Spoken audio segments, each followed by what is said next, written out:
Assalamualaikum warahmatullahi wabarakatuh. Selamat siang Pak Faris dan Bu Sus. Di sini saya akan mempresentasikan hakikat logika pada mata kuliah filsafat ilmu. Sebelumnya, izinkan saya untuk memperkenalkan diri. Perkenalkan, nama saya Rizka Istiana dengan NIM 140141930 dari Rombel H. Tujuan pembelajaran yang akan kita capai yaitu 1. Untuk mengetahui tentang pengertian logika, untuk mengetahui tentang sejarah perkembangan logika, untuk mengetahui tentang pengertian proposisi dan penalaran, untuk mengetahui tentang silogisme, untuk mengetahui tentang teori, untuk mengetahui tentang definisi, untuk mengetahui tentang analogi. 1. Pengertian logika. Logika berasal dari kata Yunani kuno logos, yang berarti hasil pertimbangan yang berasal dari akal pikiran yang diutarakan lewat kata dan dinyatakan dalam bahasa. Logika adalah salah satu cabang filsafat yang mempelajari kecakapan untuk berpikir secara lurus, tepat, dan teratur. Ilmu ini mengacu pada kemampuan rasional untuk mengetahui dan kecakapan mengacu pada kesanggupan akal budi untuk mewujudkan pengetahuan ke dalam tindakan. Kata logis yang dipergunakan tersebut bisa juga diartikan dengan masuk akal. Jenis-jenis logika. Logika dibedakan menjadi dua macam, yaitu 1. Logika alamiah adalah kesatuan sistem kerja komponen jiwa manusia yang dinamakan akal. Penggunaannya akan berusaha untuk menelusuri suatu hal yang tepat dan lurus. Logika ini dimiliki oleh setiap manusia sejak lahir. Pemikiran masih sangat murni, tanpa melibatkan rasa ingin, namun lebih cenderung subjektif. 2. Logika ilmiah adalah sebuah pemikiran yang menyangkut dengan perumusan prinsip dan konteks pengetahuan. Dalam penggunaan ini selalu ada disimpan alasan yang berhubungan dengan alasan lainnya. Fungsi logika. 1. Membantu setiap orang untuk berpikir secara lebih kritis dan lebih rasional. 2. Mampu menambah kecerdasan dan meningkatkan kemampuan berpikir dari setiap orang. 3. Mampu meningkatkan kemampuan berpikir secara abstrak dan objektif. 4. Mampu meningkatkan kemampuan berpikir secara lebih tajam dan mandiri. Manfaat logika. 1. Melatih jiwa manusia sehingga bisa memperhalus jiwa dan pikirannya. 2. Mampu mendidik kekuatan akal dan pikiran serta mengembangkannya. 3. Melatih berpikir secara lebih jernih dan kritis. 4. Logika membantu menginterpretasikan tentang fakta dan pendapat orang lain secara lebih memadai. 5. Logika dapat membantu dalam mendeteksi penalaran yang keliru dan kurang jelas. 2. Sejarah perkembangan logika. Sejarah perkembangan logika terbagi menjadi 3, yaitu abad Yunani kuno pada tahun 226 sebelum Masehi sampai 334 sebelum Masehi. Zeno dari Citium menjadi pelopor kaum Stoa disebut sebagai figur utama yang meletakkan istilah logika. Zeno membagi ajarannya dalam 3 bagian sebagai landing dan pohon, logika sebagai pagarnya, dan etika sebagai buahnya. Kemudian, seiring berkembangnya waktu, logika dikatakan sebagai ilmu berkat karya Aristoteles, yaitu To Organon. 2. Abad Pertengahan. Perkembangan logika masih berkaitan dengan konsep yang diungkapkan oleh Aristoteles. Kemudian berkembang logika baru yang muncul bernama logika antik, yang memiliki pengaruh filsuf Arab. Pada abad ini, logika berkembang dengan ditemukannya metode baru oleh Raymond Lullus dengan metode Ars Magna.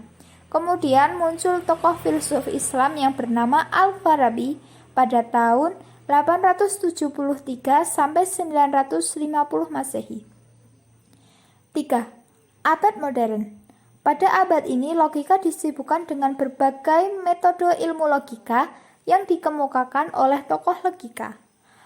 Thomas Hobbes dalam karyanya Leviathan, John Locke dalam karyanya Essay Concerning Human Understanding, Franz Bacon dengan logika induktif murninya dalam Novarium Organum, Descartes melengkapi logika dengan analisis geometri dan aljabar dengan berbagai kelebihan.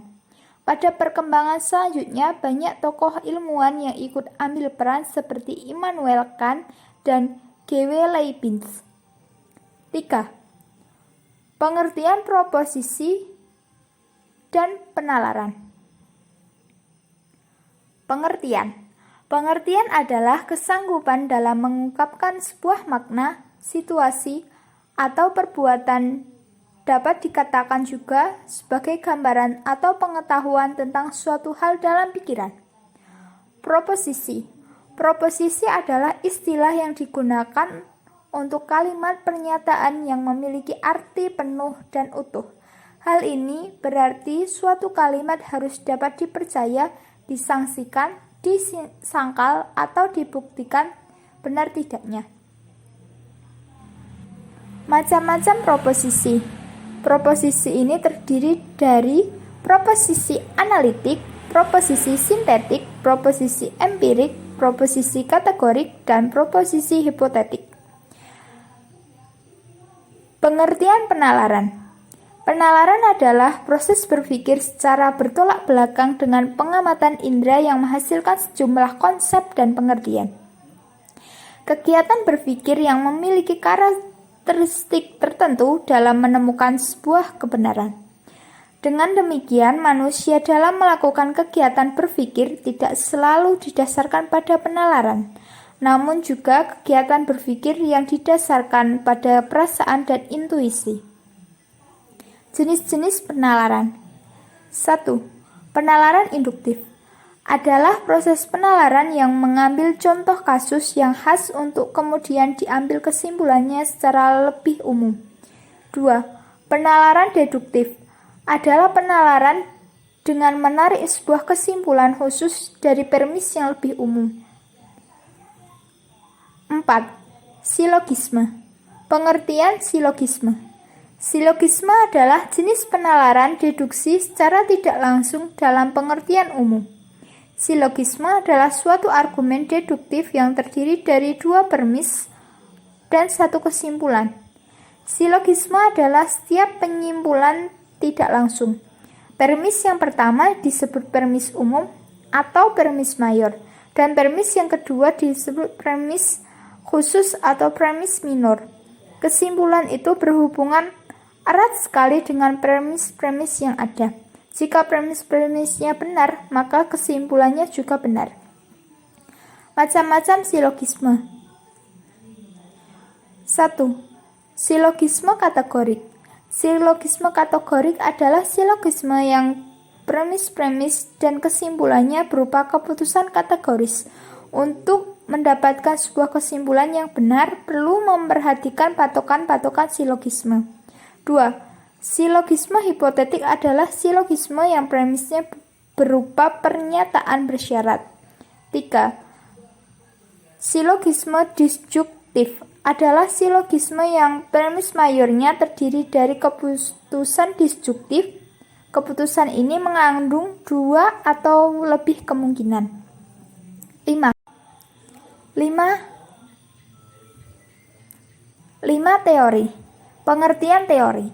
Teori adalah sebuah sistem konsep yang mengindikasikan adanya hubungan di antara konsep-konsep tersebut yang membantu kita memahami sebuah fenomena.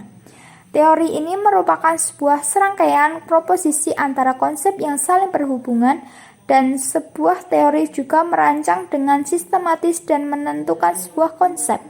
Fungsi teori. 1. Berguna sebagai kerangka dalam melakukan sebuah penelitian. Memberikan suatu kerangka dalam pengorganisasian butir-butir informasi tertentu. 3. Identifikasi yang kompleks. 4. Reorganisasi pengalaman sebelumnya. 6. Definisi. Pengertian definisi. Definisi adalah sebuah penjelasan tentang arti sebuah kata. Penjelasan tersebut harus membuat definisi yang dimaksudkan, dan definisi berhubungan dengan kata, bukan benda, sehingga dapat dengan jelas dimengerti dan dibedakan dari semua hal lainnya. Definisi sendiri dibedakan menjadi dua macam, yaitu definisi nominal dan definisi real. Menarik kesimpulan berdasarkan keserupaan proses atau data yang ada. Analogi sendiri memperhatikan tentang dua hal yang berlainan, dan dua hal yang berlainan tersebut dibandingkan. Jika dalam perbandingan yang diperhatikan persamaan saja tanpa melihat perbedaan, analogi adalah proses penalaran dalam menarik kesimpulan berdasarkan persamaan pada aspek-aspek yang penting antara dua hal atau gejala. Macam-macam analogi. 1. Analogi deklaratif merupakan analogi yang digunakan untuk memperjelas atau menjelaskan suatu hal kepada orang. 2. Analogi argumentatif merupakan analogi yang menekankan kepada ciri dan persamaan yang dimiliki oleh suatu hal, benda, atau bentuk. 3. Analogi pinjaman digunakan untuk persamaan dan perbedaan terdapat pada realita yang dimiliki oleh suatu hal, benda, atau bentuk. 3. Analogi pinjaman digunakan untuk persamaan dan perbedaan terdapat pada realita. 4. Analogi susunan digunakan untuk menciptakan susunan dalam suatu realitas terhadap pengertian. 4.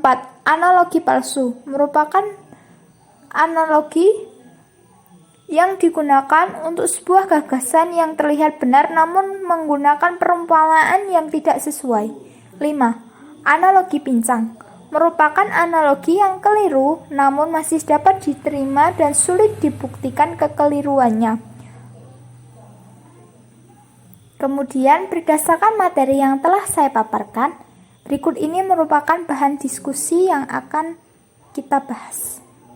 Bagaimanakah hubungan antara silogisme dan penalaran? Dari kedua hal tersebut, apakah memiliki persamaan dan perbedaan? Terima kasih atas perhatiannya. Wassalamualaikum.